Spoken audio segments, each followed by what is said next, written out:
Muy buenas tardes, les damos la más cordial bienvenida al Foro 4 para la presentación del libro Requiem por Teresa del escritor guatemalteco Dante Liano. Esta presentación estará a cargo de Rocío Martínez y Raimundo Gómez. Muchas gracias por acompañarnos y cedo los micrófonos a nuestros invitados. Muy buenas tardes a todos, me da mucho gusto estar aquí presentando que ha sido uno de los mejores libros que he leído este año y que además tuve la fortuna de editar. Que además, bueno, para hacerles una breve introducción sobre la colección popular que estamos ahora impulsando desde este nuevo fondo que tiene tintes de buscar lectores, que es lo que realmente queremos. Entonces decidimos impulsar esta colección popular que ya existía en la historia del fondo, pero que ahora tiene un rediseño que hizo uno de los diseñadores míticos del Fondo de Cultura, que es Rafael López Castro. Y la idea es que realmente los libros podamos bajar los costos de producción para que sean muy baratos y asequibles para muchas personas y podamos encontrar los lectores sin renunciar a la muy buena literatura y a la estética, es decir, a la estética de los libros mismos. Entonces, bueno, en esa dinámica, el director, Paco Ignacio Taibo, me dio un día este manuscrito que nos mandó Dante Liano, con quien habíamos estado intercambiando correos. Y bueno, pues para mí fue una experiencia increíble que podría ahora comentarles y transmitirles, porque empecé a leer, lo leí en 2 días, digamos en el transcurso de un fin de semana, y fue un libro que desde primeras páginas me atrapó, pero además me conmovió muchísimo, y fue un libro que tuve que leer con pausas porque tenía que parar de vez en cuando para pensar lo que ahí se cuenta, ¿no? Y como lo dice el título, Requiem por Teresa, pues es un libro que trata de una historia familiar, ¿no? Vamos entrando a la familia poco a poco, hay un narrador que nos va contando la historia de Teresa, que Teresa es su hermana, el narrador es hermano de ella, y nos cuenta desde que era una niña pequeña, una niña que tenía muchísimas posibilidades, una niña encantadora, una niña inteligente, ¿no? La va describiendo con sus lindas trenzas y todo, y bueno, y como Teresa a lo largo de su vida, cuando se hace mayor, va tomando una serie de decisiones, ¿no?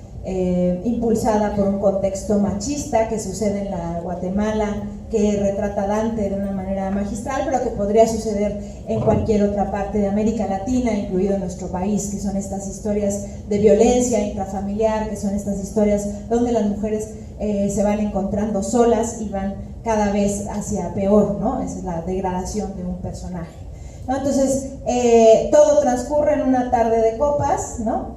Que está enmarcada, está guiada, es un hilo conductor, un Elvis Presley guatemalteco, ¿no? Es un gordito, chaparro, bigotón, ¿no? Que es un imitador de Elvis, y entonces están pues el narrador contando y va avanzando las copas, van avanzando las cervezas y por supuesto va avanzando la historia, que eso es algo que a mí me fascinó como hilo conductor de esta obra, ¿no?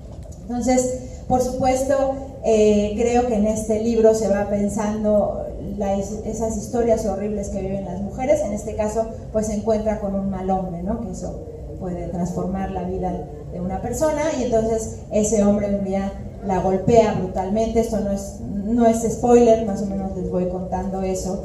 Y entonces ella, en esa primera golpiza, no era una chica que tenía como mucha ilusión de empezar su matrimonio, de empezar su nueva casa, y entonces es como si le destruyeran en ese momento pues todas las posibilidades, ¿no? Entonces Teresa trata de recurrir a su familia, ¿no? Le llama a los padres, y los padres y el hermano y todos alrededor dicen, pues lo que pasa con los casados pues no es asunto nuestro, ¿no? Entonces es la primera puerta que se cierra para Teresa, y a partir de ahí pues le van a ir sucediendo cosas terribles y sabe que está sola, ¿no? Entonces creo que en ese sentido pues es el narrador quien va observando terriblemente cómo no puede acercarse y no puede ayudar a su hermana del todo, ¿no? Entonces, bueno, esta es como una introducción para decirles que es un gran libro, ¿no? Y que realmente lo van a disfrutar si lo leen, ¿no? Pero ahora quisiera darle la palabra a Raimundo. Buenas tardes a todas y a todos, bienvenidos, bienvenidas, ¿no? Pues sucede que en las presentaciones de libros tenemos la tentación de contar la historia, y eso es lo que yo no quiero hacer esta tarde. Yo quiero proponer la idea de recurrir de la periferia hacia el centro de la historia. ¿Y por qué de la periferia? Porque quiero proponerle a Dante que nos platique, que nos narre cómo después de 20 años, donde inicia en Milán a escribir esta historia, decide platicarnos de un Guatemala que además vivió un momento de democracia en los años 50 con el presidente, si no recuerdo, Juan José Arévalo, que fue depuesto por una compañía bananera de Estados Unidos bajo una presión terrible que lo obligaron a dimitir al poder. Esto creo que es el contexto de una realidad latinoamericana que nos golpeó desde el Río Bravo hasta la Patagonia durante todo lo que fue el siglo XX. Yo quiero proponerle a Dante que nos platique cómo es que dos sociedades como la que es Guatemala, con un origen indígena maya muy fuerte, y lo que sucede en Oaxaca, por ejemplo, que tenemos 15 comunidades étnicas distintas, tenemos un pasado histórico común, pero también tenemos problemas semejantes, y uno de ellos es la violencia. Vivimos en sociedades violentas desde todos los niveles, vemos el poder, hasta en la familia, ¿no? Que ese es el caso de la novela de Requiem por Teresa, que de alguna manera me gustaría, Dante, que nos platicaras cómo fue que decidiste abordar la violencia y cómo es ese contexto guatemalteco que nos vas contando de una manera tan fina, a partir de los hermanos de Teresa. Nos vas contando pues todo lo que permeaba desde la infancia hasta el momento, años después de la muerte un año después de la muerte de Teresa. Bueno, esta pregunta encierra otras preguntas también, ¿no? Pero para responder a la central, que es la cuestión de la violencia, que no es solo violencia en Guatemala, sino que es una violencia generalizada en toda América Latina, ese tipo de violencia, ¿no? Yo les tendría que contar una pequeñísima anécdota a propósito de él, para que creo yo retrata muy bien el clima que se ha vivido en Guatemala. Y es que a una cierta edad yo decidí, como ustedes ven, yo tengo unas gafas muy gruesas, ¿no? Porque soy prácticamente no vidente, ¿no? Entonces, si me quito las gafas no miro nada. Entonces, y a veces es una gran ventaja. Entonces, decidí ponerme lentes de contacto. Y mi padre me dijo, no te los pongas. ¿Y por qué? Porque de repente te sale una pelea en la calle, ¿y cómo vas a hacer si tienes lentes de contacto? Porque la pelea por la calle a puñetazos en Guatemala es frecuente, ¿no? Entonces, por ejemplo, en Guatemala no está bien si hay una cola de automóviles tocar la bocina. Casi nadie toca la bocina en Guatemala. Es un país rarísimo donde apenas se oyen bocinas de los carros, y no es porque la ley lo prohíbe, porque se debe. Ustedes saben que en el reglamento de tránsito de todos los países no se debe tocar la bocina, sino en casos de extrema necesidad. Bueno, si ustedes van a Nápoles, en Nápoles lo único que ven son bocinas. Van todos los coches y van sonando la bocina. En Guatemala es un silencio, porque si uno le toca la bocina de adelante, no sabe si el de adelante es un narco que va armado. Entonces se baja y le pega un par de balazos por haberle tocado la bocina, y ya ha sucedido, ¿no? Entonces, el clima de violencia es sumamente fuerte, y es una violencia general, y en el ámbito familiar todos sabemos que es donde más se desarrolla la violencia. Y entonces, esta es una novela en la cual se cuenta un ámbito. A propósito de eso, he oído muchas veces, he estado en varias presentaciones, yo he oído muchas veces una palabra nueva que es spoiler, ¿no? Y se convierte en español con spoilerear, ¿no? Que significa anticipar el final. Pero de esta novela no hay problema, no hay problema, porque ya la novela, desde el principio, en la primera página, anticipa el final. Y es de ese tipo de novela que funciona, ¿no? El lector la quiere leer no para saber qué pasó, porque ya lo sabe, sino para saber cómo pasó. Eso es lo que le da, cómo fue que se llegó a ese final. Entonces no hay problema, puede contar de qué se trata. Es más, contando de qué se trata, a lo mejor los bondadosos visitantes de la feria que han tenido la bondad de venir a escuchar esta presentación se pueden animar a ver si es verdad lo que estamos diciendo. Y lo que estamos diciendo es que es una buena novela. Está mal que yo lo diga, está muy mal que yo lo diga, pero no, lo tengo que decir. Para eso estoy, ¿verdad? Para eso vine aquí, y de lejos vine, para decirles, miren que es una buena novela. Y como son pocos, mejor aquí sí puedo hacer la apuesta. Si no les gusta, les devuelvo el precio del libro el año entrante, ¿no? A ver, hagamos cuando me inviten a regresar. Además, creo que el Fondo de Cultura trae estas ediciones muy económicas, creo que son accesibles. Quienes están aquí van a poder adquirirlo y sí vale la pena. Por 65 pesos, ya les decía yo al principio que es nuestra intención, que el precio no sea una barrera para los lectores. Se decía que un objeto que uno quiere vender es bueno, bonito y barato, ¿no? Bueno, en este caso yo les puedo decir bueno y barato, pero bonito es decirlo en literatura que es bonito, una novela es una ofensa, ¿no? A mí la primera vez que me ofendieron por un cuento que publiqué fue cuando una señora llegó y me dijo, mire qué bonito, ofendido para toda la vida, porque la literatura no tiene que ser bonita. Bonitas son otras cosas, ¿no? Bonitas son unas sandalias, bonitas es una camisa. La literatura es transmisión de conciencia, de contenidos de conciencia. Y en esta novela sí, miren, hay contenidos de conciencia que pasan de mi conciencia al lector, a tal punto que una cosa que yo les contaba a los buenos amigos del Fondo de Cultura Económica, a quien aprovecho para agradecer por haber publicado esta novela, por haberse entusiasmado por esta novela. Una de las cosas que tiene esta novela es que el lector que comienza a leerla se envuelve. Se envuelve a tal punto que una de las reacciones que yo he observado, porque ya llevamos varios meses con la novela, entonces hay gente que, nada más 130 páginas se leen rápido, hay gente que la ha leído y después viene conmigo y es afectuosa conmigo, porque como que les despierta afecto hacia el autor de la novela.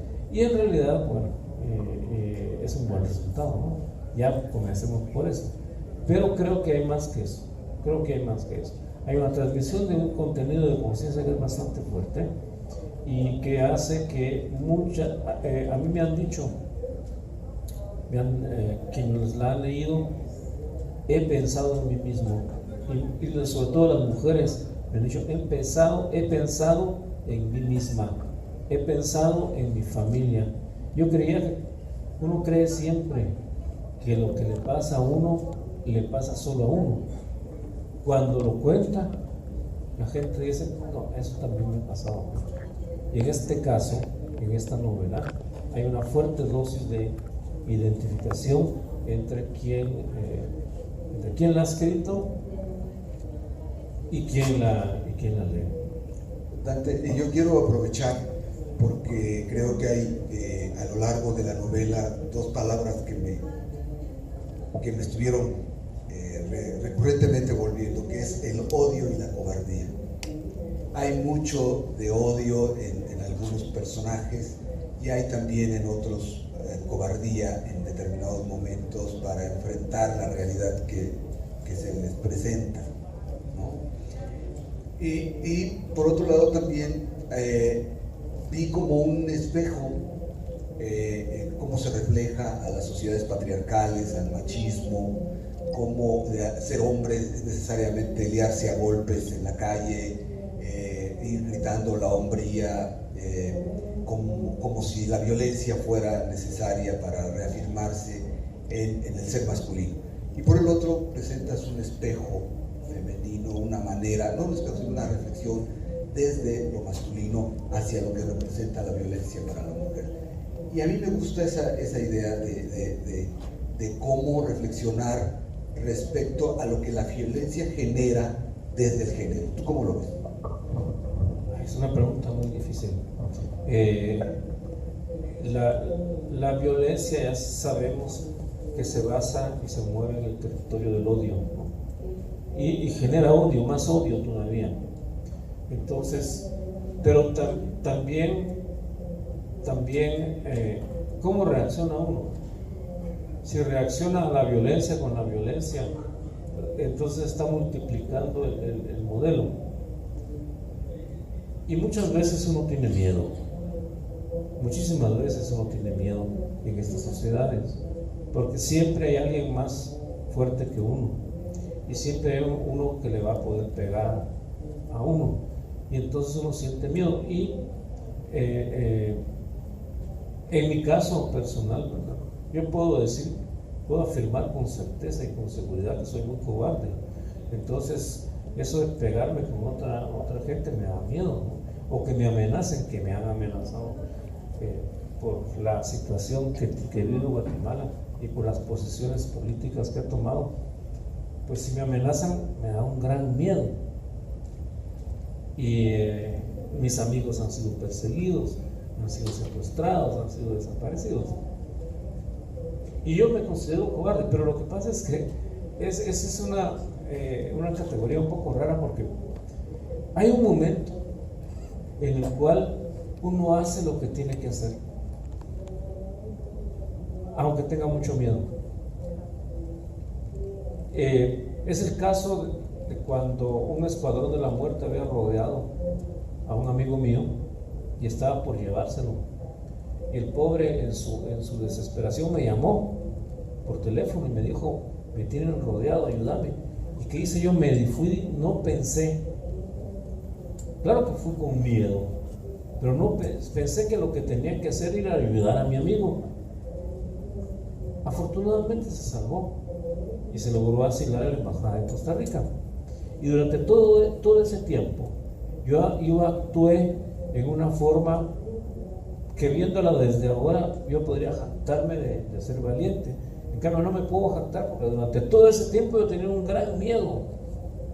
Pero hay una ética que lo obliga a uno a actuar como tiene que actuar.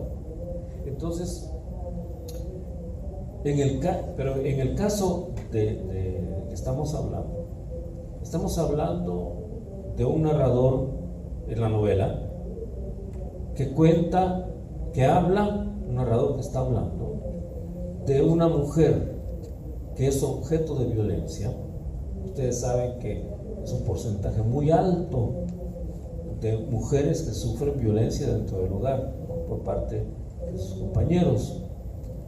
Entonces, es un hombre que está al lado de una mujer que sufre violencia y que sufre con ella.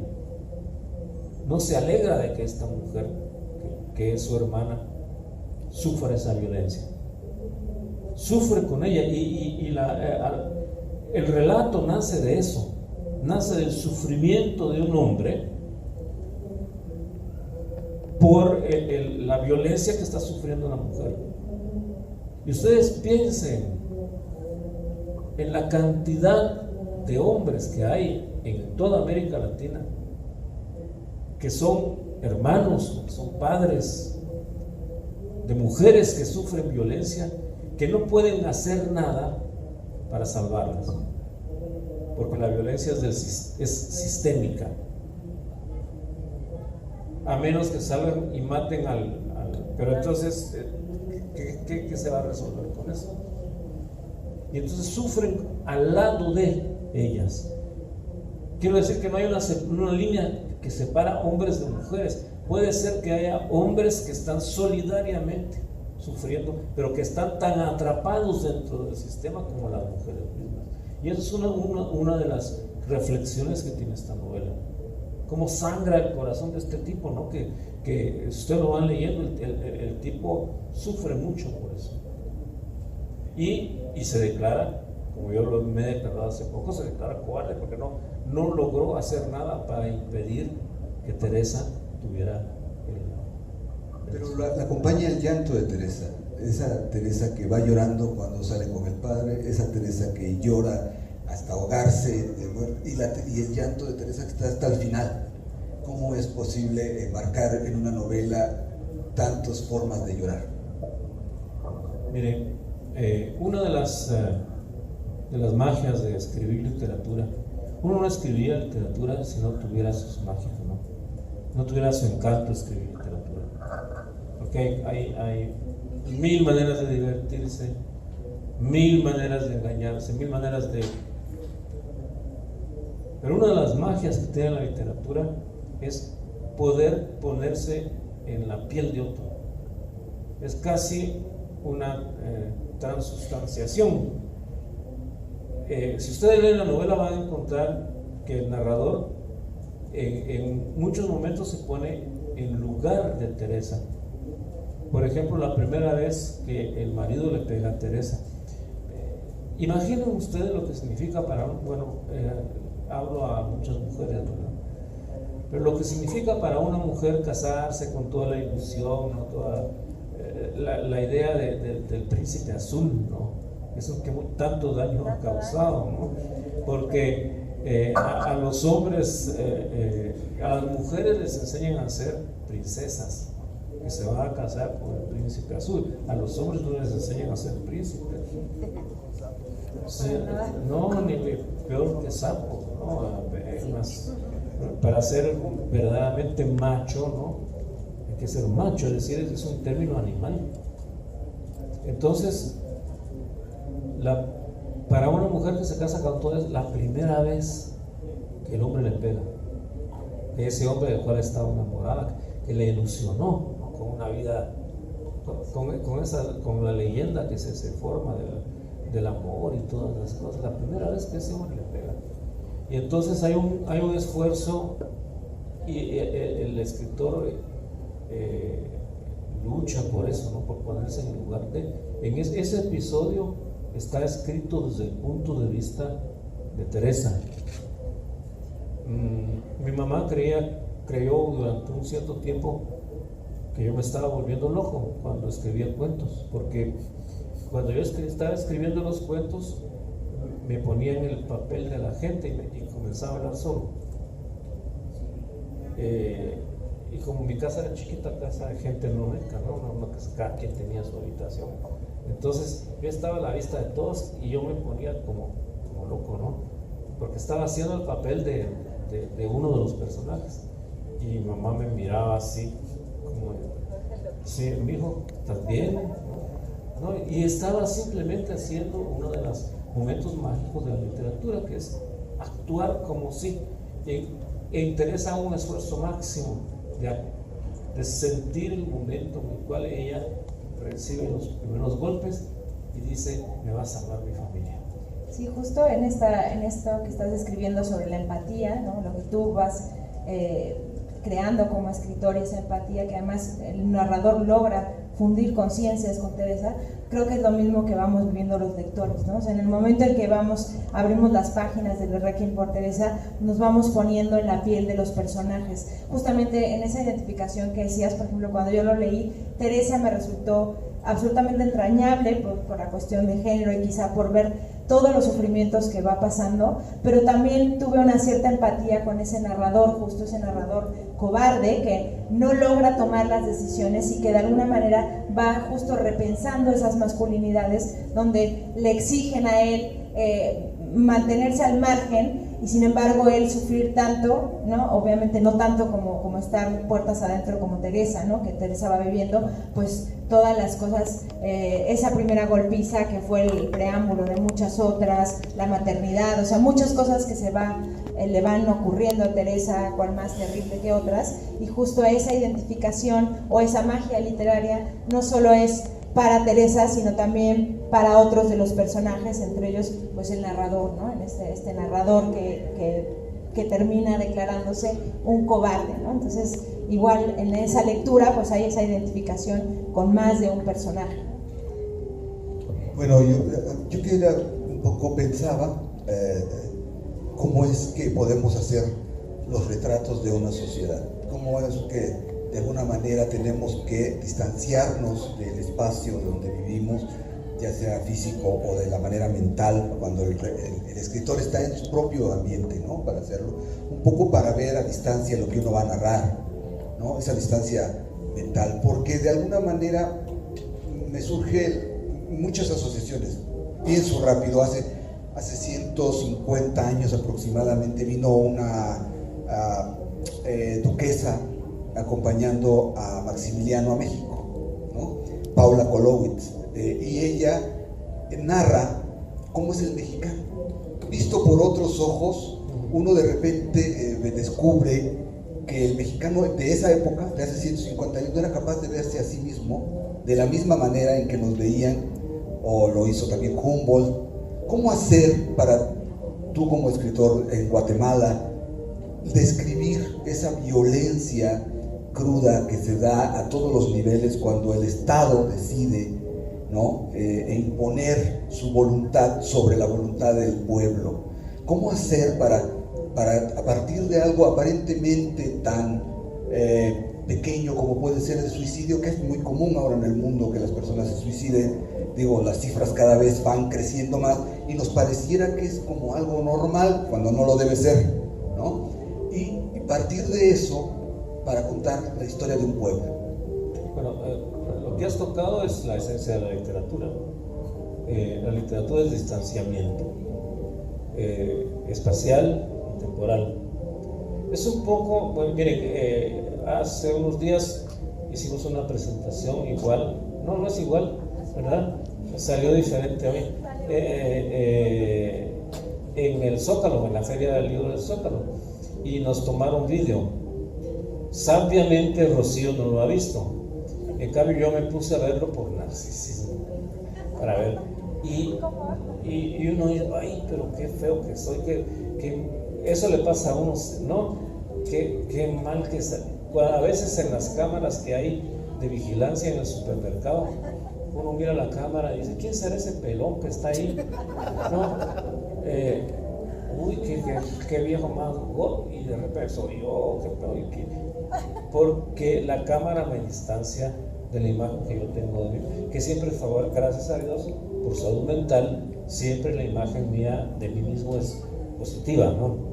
Pero cuando me capta la cámara me fregó. Entonces la literatura es eso. La literatura es distancia espacial y temporal. Y entonces uno se sale y ve desde afuera. Y entonces ve no solo una cosa muy interesante de salirse es que ve lo chistoso, ve lo ridículo. Es un poco esquizofrénico el asunto, porque si uno cuando baila, todos nosotros somos latinos, nos gusta bailar, ¿no? Si uno cuando baila se saliera de sí mismo y viera las poses ridículas que hace cuando está bailando, sobre todo en el caso mío que no sé bailar, pero igual me pongo a bailar, entonces si uno se viera desde afuera dejaría inmediatamente de bailar, porque se doy risa, ¿no? Y igual la figura de Elvis en la novela es un personaje también muy importante, porque es el artista visto desde afuera. Y no casualmente, ya no se lo voy a reclamar, Rocío cuando describe a Elvis dice que es chaparrito, gordito y con bigotes.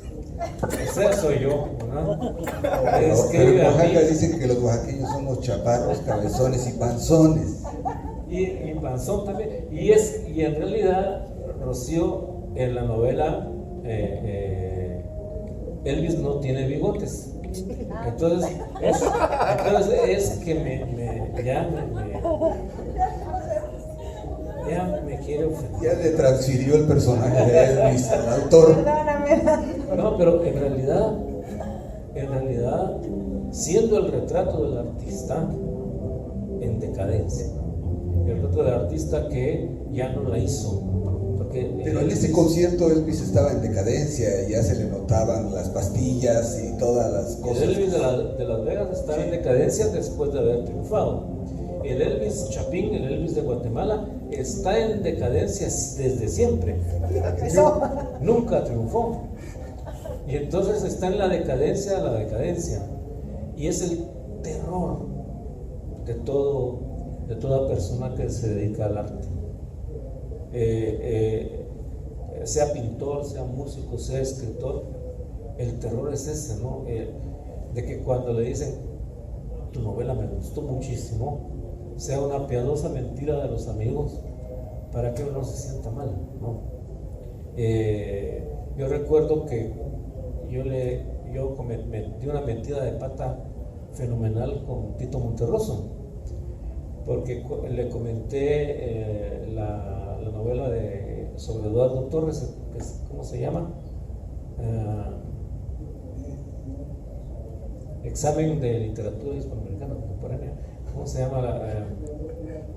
Bueno, la novela de Tito Monterroso, que la única, ¿no?, sobre Eduardo Torres, es la historia de un escritor completamente fracasado, pero una especie de conjura de todos los amigos que le dicen muy bien, muy bien, muy bien, y hay académicos que escriben artículos académicos sobre su obra, y él se siente y muere creyendo ser un gran escritor.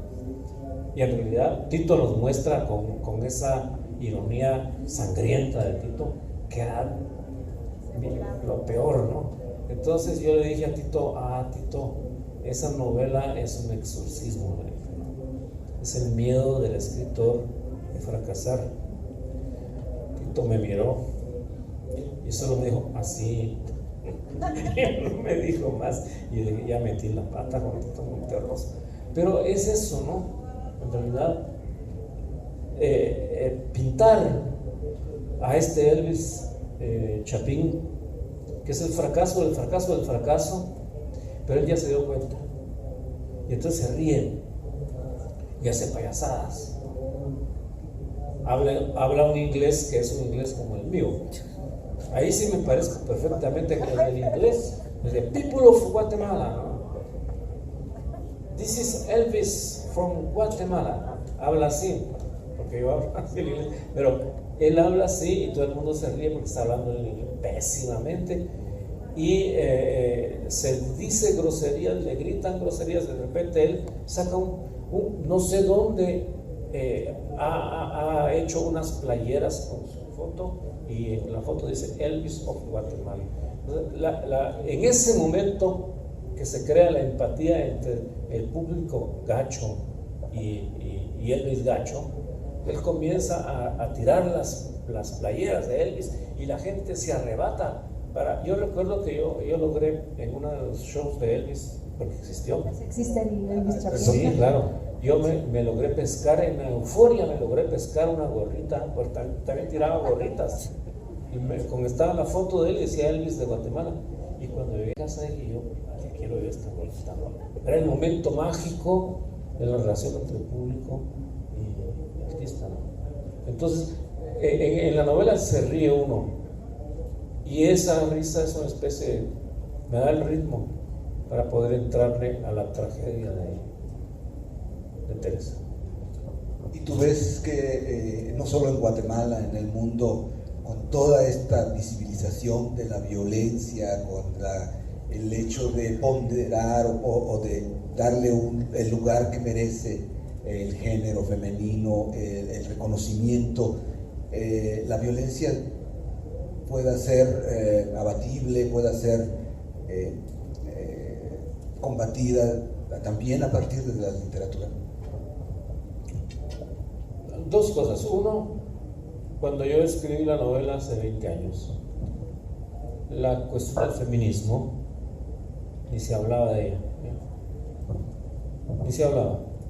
Entonces yo la terminé y después la corregí, pero la novela la escribí como un buen relato, ¿no? Queriendo escribir un buen relato. No pensé, les puedo asegurar, no pensé en movimientos ideológicos, ¿no? Y no era el momento. Claro que La literatura puede ser anticipatoria, ve cosas que todavía no se ven, y ni siquiera el escritor está consciente de estar anticipando. Y bueno, entonces la novela sale en un momento, pero no sale porque el feminismo en este momento se está hablando de él, porque se escribió cuando ni siquiera se sabía. ¿Qué puede hacer la literatura? ¿Qué puede hacer la literatura? Durante mucho tiempo se dijo que la literatura no sirve para nada. La literatura no cambia la realidad. Bueno, ahí habría que llamar a Oscar de la Borbolla para que nos explicara qué es la realidad, ¿no? ¿Qué es la realidad? Pero la literatura puede cambiar la percepción de la realidad. Puede abrir los ojos. Entonces, ¿qué les puedo decir yo como experiencia personal? Yo creía que los guatemaltecos éramos ineptos para cualquier cosa, y en realidad lo somos bastante, ¿no? Digamos, para el atleta, yo le contaba al amigo Ezra que Guatemala no ha dado ningún atleta, no ha dado un solo atleta en toda su historia de renombre, ¿no? Pero por lo general, si ustedes ven los Juegos Panamericanos, no hay ni una medalla de oro, ni de plata, ni de bronce para los guatemaltecos, excepto en una rama del deporte, y es el tiro al blanco. Esto para que ustedes se den una idea de qué sociedad es la Guatemala. Ahí sí somos medalla de oro y de plata, pero lo demás no. La selección guatemalteca de fútbol pierde todos los juegos. Gracias a Dios nos derrotan los salvadoreños, porque si no nos derrotarían los hondureños, y si no nos derrotan los hondureños, derrotarían los costarricenses. Y Dios, por el amor de Dios, no enfrentarse a la selección de México porque nos aplastan. Entonces, la idea de que somos pésimos, ineptos, ¿verdad? Es bastante generalizada. El día que yo leí las primeras páginas del señor presidente de Miguel Ángel Asturias, tuve una revelación, tuve una iluminación. Dije, caramba, los guatemaltecos en algo podemos ser de alcanzar metas muy altas, y es en la literatura. Bueno, pues eso cambia una realidad, cambia una percepción de la realidad. Y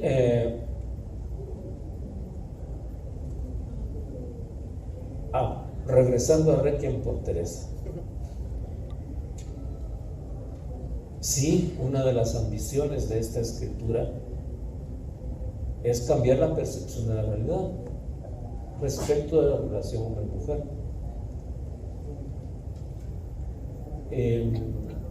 Hay una frase repetida a lo largo de toda la novela.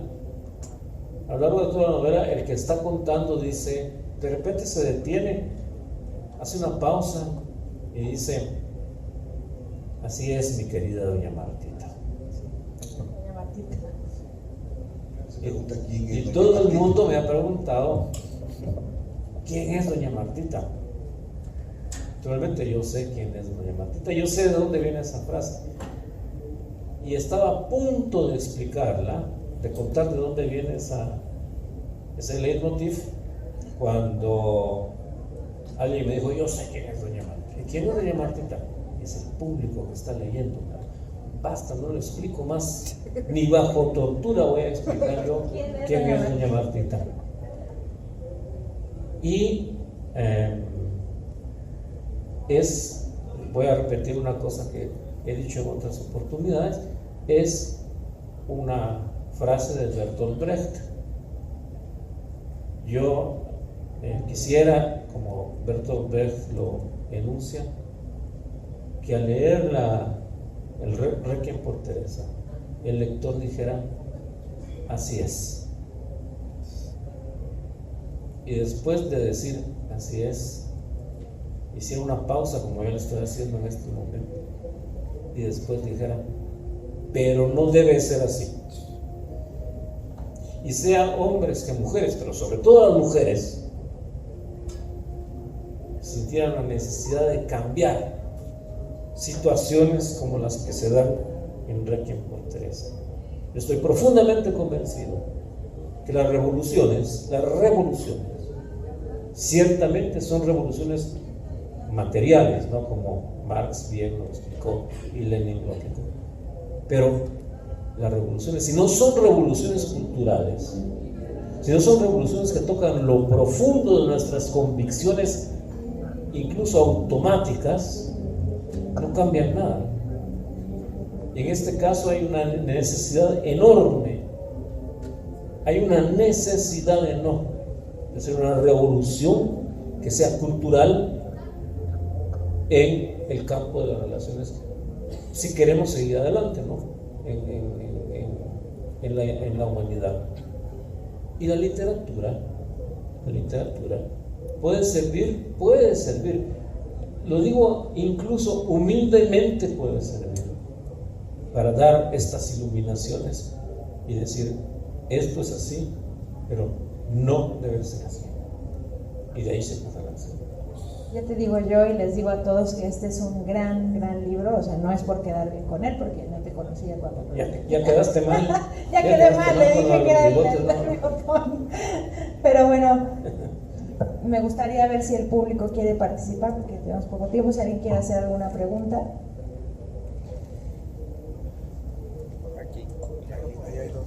Aquí hay un micrófono. Creo que se tienen que parar y si no yo se los paso. Sí, más que una pregunta sería una reflexión que se me vino a la mente cuando usted dijo que los guatemaltecos no son buenos en nada salvo en un deporte cuyo nombre no recuerdo. Tiro al blanco. Bueno, tienen un pasado fantástico, hay que decirlo. Ustedes fueron mayas y eso es algo, y tienen una riqueza que no deberían negar. Ustedes son muy poderosos, por eso, aunque sean lo que sean ahora. Yo creo que son lo que son por su historia de diferentes presidentes que fueron colocados en su país por Estados Unidos. Porque hay que reconocerlo, la sociedad bananera de la que usted habló, pues era propiedad de Estados Unidos. Es solo una reflexión, todavía no leí el libro. ¿Cómo te llegó la historia? ¿Cómo llegó a ti la historia? Mira, tú sabes bien que, y creo que lo dijiste tú en otra reunión, en realidad un escritor no siempre vive lo que escribe, y muchas veces, sobre todo si es como yo, quitado de ruidos, no sé si se dice en México también. Ser quitado de ruidos es ser una persona muy tranquila, que no se mete en líos, ¿no? Sí, que es tranquilo, que evita, ¿no?, andarse metiendo en tonterías. Pero el escritor tiene una oreja enorme, no se le ve, pero tiene una oreja y está viendo a ver qué anda contando la gente. Y como yo creo que tú fuiste el que lo dijo, que somos ladrones, ¿no? Somos ladrones de historias.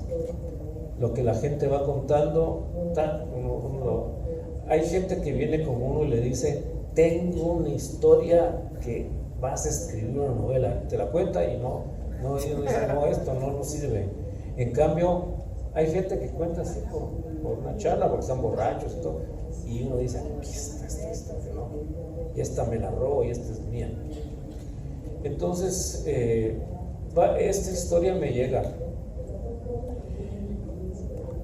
y no maduró hasta el momento en que se convirtió en ese flash que me obligó, me llega la primera línea, ¿no? Me llegó la primera línea, me puse a escribir y ya no pude parar de escribir.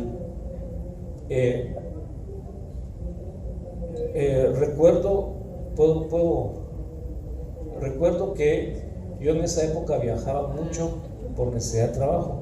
Tenía que tomar un tren que duraba 4 horas y media de mi casa hasta el lugar de trabajo. Entonces, entre otras, 4 horas y media son muchas. Y entonces yo comía, yo me dormía, leía y todavía me sobraba tiempo.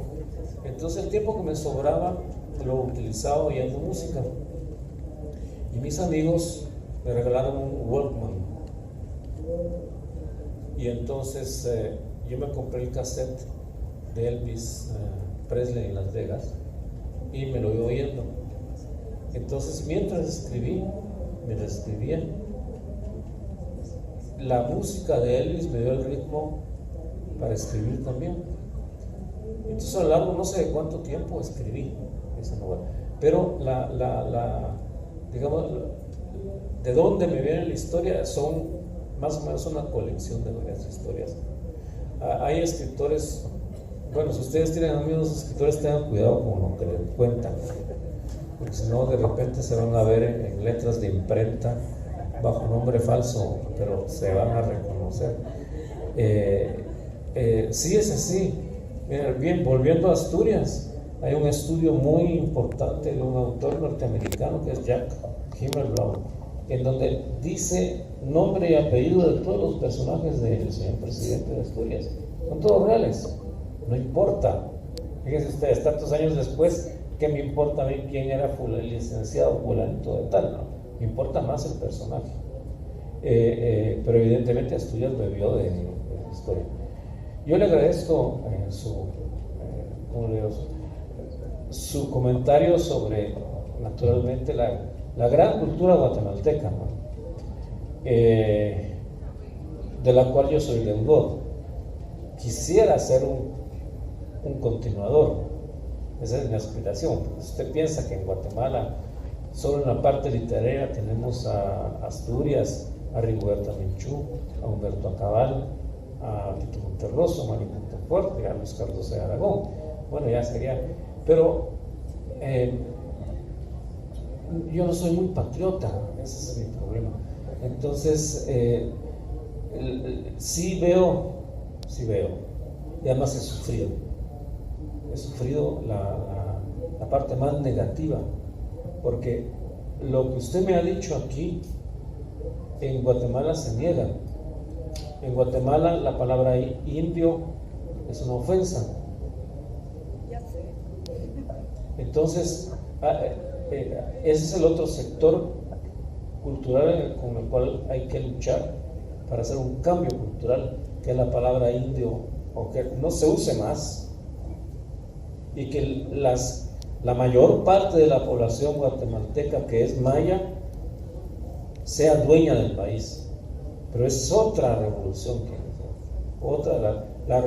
pero es tan importante como la revolución ambiental y como la revolución de género. Pero ya estoy haciendo, me salí completamente. Bueno, desafortunadamente se nos acaba el tiempo. Un fuerte aplauso a Nancy, a Raimundo. Muchas gracias por esta presentación.